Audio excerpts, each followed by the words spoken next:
Hello, I am Jamie Sumner and I am the author of Deep Water. And Deep Water is my first middle grade book in verse. It's my 7th book, but my first one in verse, so I am so excited to tell you about it. Basically, the entire book takes place over the course of 6 hours as 12-year-old Tully tries to break the record for being the youngest open water marathon swimmer to swim across Lake Tahoe. It's just her and her best friend Arch, who's her support crew, who follows in his kayak. And the book is separated into 6 parts. Each one is hour by hour as she attempts this huge journey to break this record. And you come to find out, because swimming is very much a kind of in your head activity, as Tully is swimming across the water, you find out why she's doing it. And she basically is trying to win her mom back because her mom has just left the family.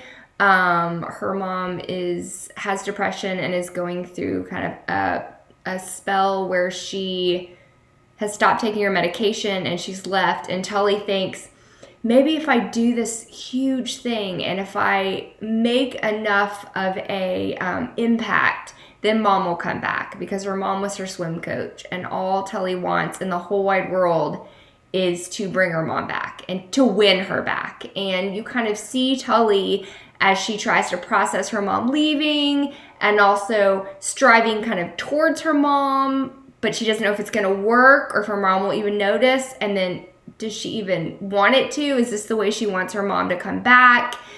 And so for me, poetry was the perfect way to tell this story, because I think verse is so visual, and it really does kind of get you in that intense space really quickly.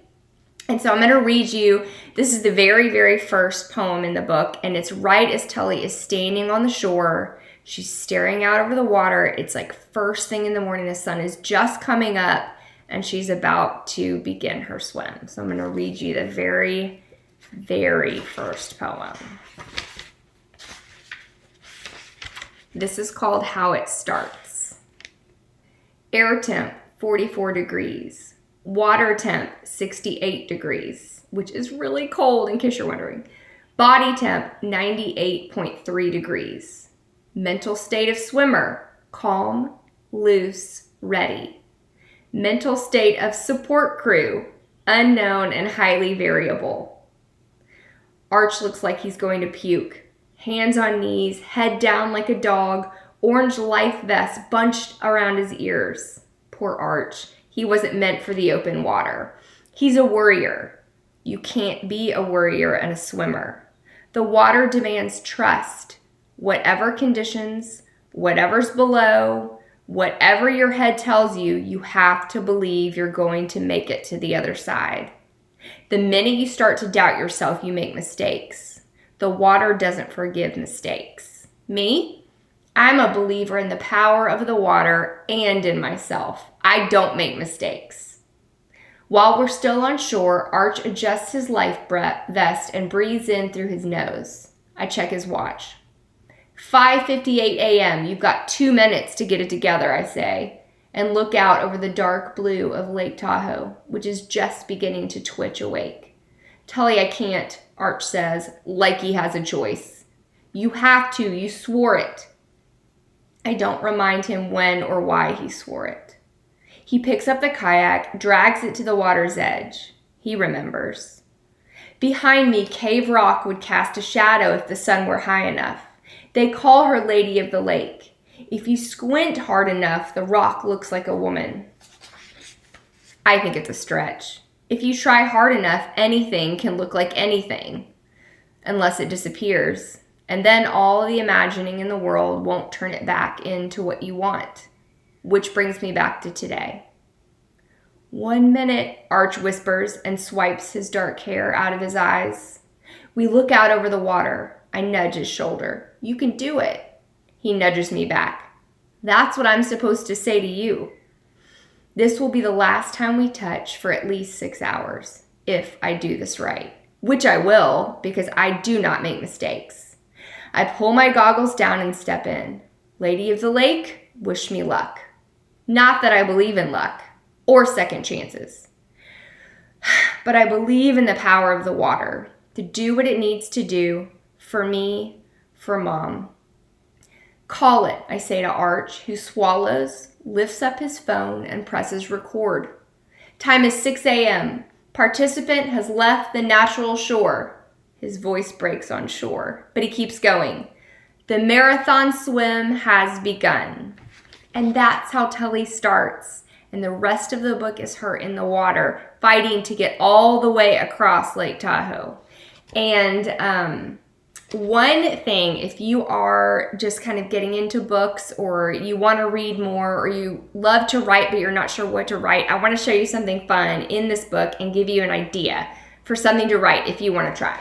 So one of the things I did in this book was do some shape poems. And I love doing these because basically what it is, I will show you.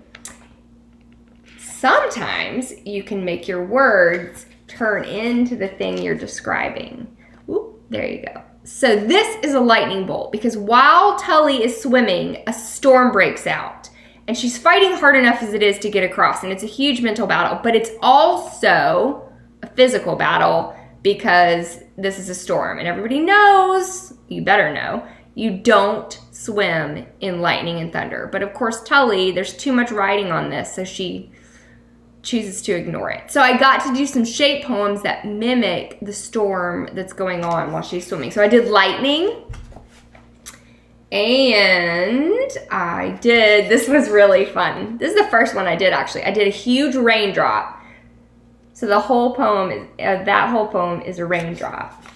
And I did waves. So, and there's one more in there, but I'm not going to show you because I want you to find it when you read it. There's one more shape poem.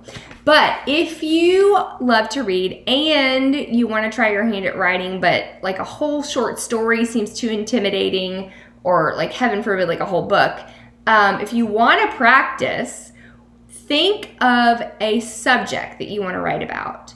And then try to create a poem in the shape of that subject. So there's a storm, so I did a lightning bolt.